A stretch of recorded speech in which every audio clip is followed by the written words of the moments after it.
Welcome to the third-party Transformer news for Retro Robot Radio for July 4th, 2015. Happy Independence Day.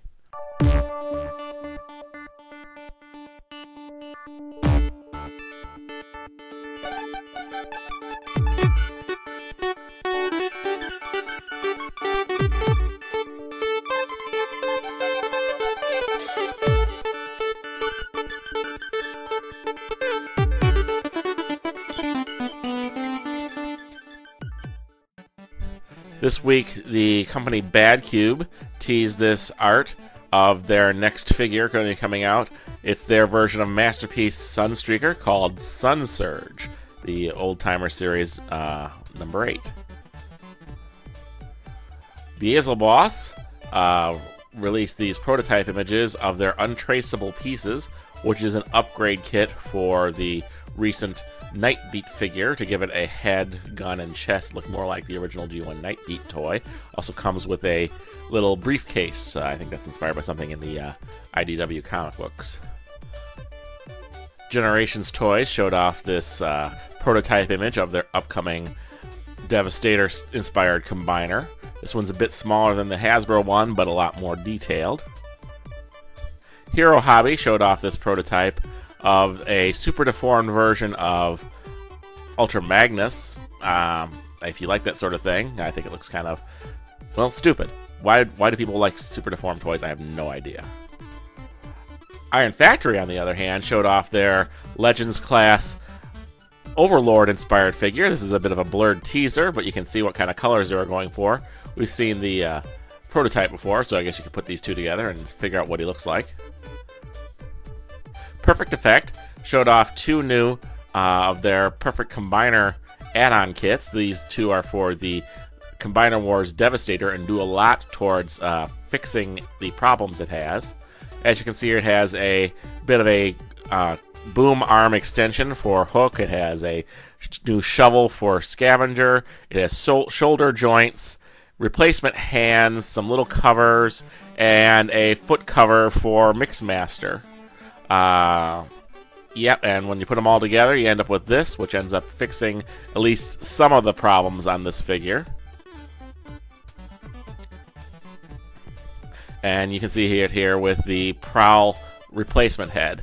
I mean, the Prowl head's okay, but I'd really like to see someone eventually release a full Voyager-sized Prowl that can replace Hook on this figure, and then maybe a little connector to put Hook in the leg.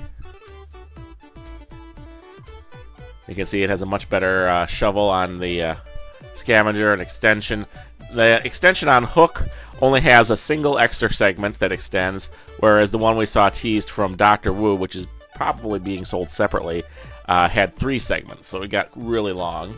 And the replacement cab on Mixmaster actually goes on the back of the truck to make the back of the truck into the front of the truck, and therefore have the mixing drum angled in the same way it was on the original Generation 1 Mixmaster toy, as opposed to the more updated modern way it had on the Generations toy, which most people like these to be Generation 1 styled, so that's kind of a useful thing. You don't have to put it on there if you don't like it, of course, but I think it's pretty neat. Also, the Perfect Combiner set, another one coming out from Perfect Effect, is a set of handguns and arms. These handguns will be 6 pistols that are sort of inspired by the original Generation 1 Constructicon guns. And the arms, well, they go onto Scrapper, Hook, and Mixmaster and Long Haul, giving them, looks like, wrist rotation and elbows that actually work, which is kind of nice. You see here, so these silly little gimpy arms that he had, he actually has real arms that move, which is a vast improvement if you ask me. New company called Mecha Toy showed off a prototype of a version of Masterpiece Punch Counter Punch that they're coming out with. And you can see it's very detailed in the legs. I see a lot of people have complained about the chest because it isn't really following the animation model. Mostly because that windshield that makes up the top of the chest in the original toy and in the animation model, that splits and flips, and the Decepticon logo is right there on Counterpunch. And as you can see, it's actually very big compared to a Masterpiece Tiger Track mold. And the reason for that is because in the TV show, Punch and Counterpunch were about the same height as Fortress, which is about the same height as Optimus Prime. So he's really actually a really big toy, but that ends up with a car mode that's going to end up being gigantic compared to even Masterpiece Lambor and Prowl and all those. So especially since it's a Earth-style car, it's going to look kind of ridiculous as a gigantic car. But that's what you get when you do the official show scale sheets for robot mode, and then just let the vehicle modes lay where they end up being. Toyworld teased this upcoming release, which will be coming out at TFCon. It's a recolor of their Evilastar Astrotrain figure. I think it's about ultra-sized, and it's in more show-accurate colors for Astrotrain, whereas the first release of Evilastar was more in the Japanese toy colors, which was white as a space shuttle and black as a locomotive. The figure will come with a nice little train track that you can display him on as well in either mode.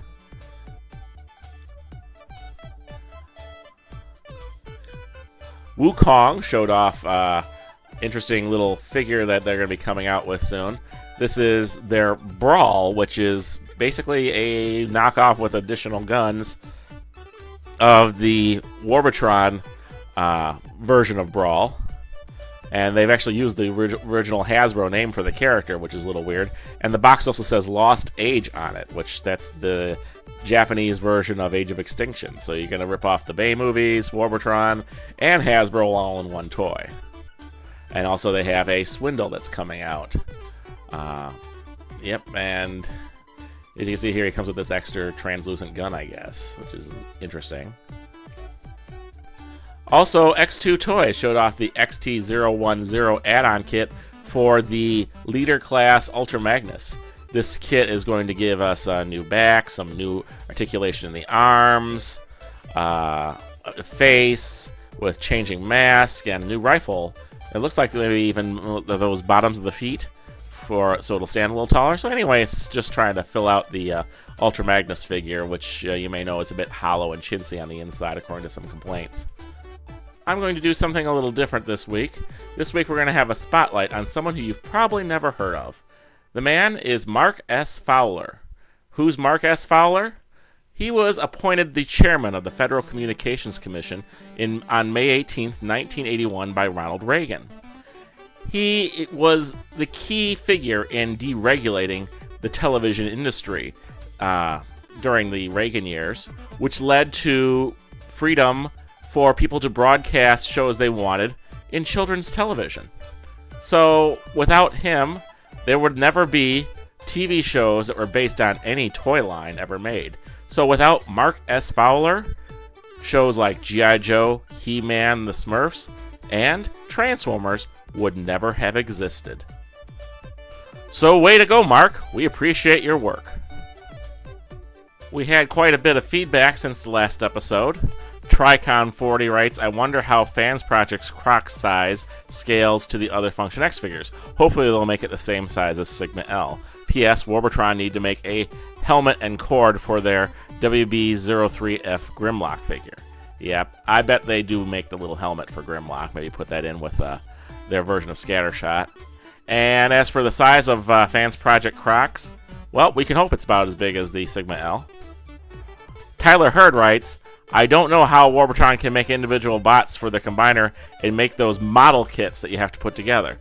Maybe everyone wants this, but not to build it. Sheesh, you could get a kit from a local hobby shop for that matter.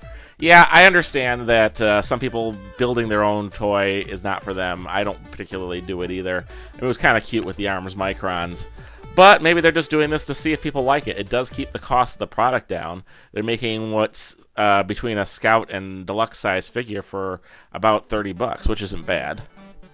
Oberas writes, Matthew, awesome show as always. Do you think any of the third-party companies would come out with an army buildable version of the Viacons with improved articulation or unique design? Well, anything's possible. They could come out with a Viacon.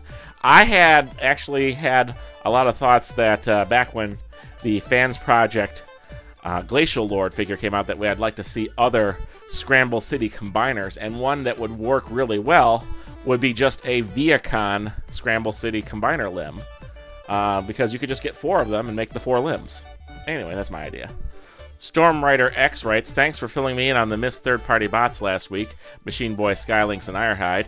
It is easy to miss third-party Transformer news. I'm glad you are making the wiki so folks can keep up and keep better track of them. Yes, thank you. Anytime you want to go onto the wiki and edit yourself, we're open. Anyone can come in, just join, and add information as you see fit.